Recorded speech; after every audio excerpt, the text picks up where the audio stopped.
sa pamagitan ni Kristo na aming Panginoon. Amen. Para sa mahal na ina, Santa Maria, ikaw nawa ay maging ina para sa amin. Sa mga inang pagmamahal, ipinagkakatiwala ko sa iyo ang aming mga sarili, ang buong pagkatao. Ingatan mo kami at ipagdadalang sa mga kalaban. Amen. Sumasampalataya ako sa Diyos Amang makapangyarihan sa lahat, na may gawa ng langit at lupa.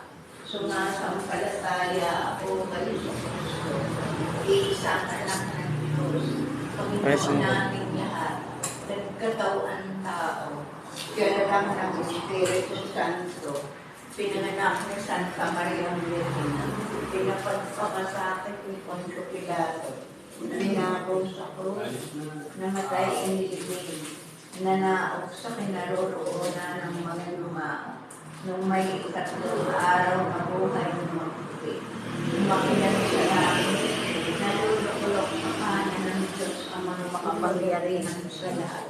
Doon magmumula paririto hukom sa nangabubuhay na namamatay na tao. Sumasampalataya ako sa Diyos Espiritu Santo, sa banal na simbahan, sa banal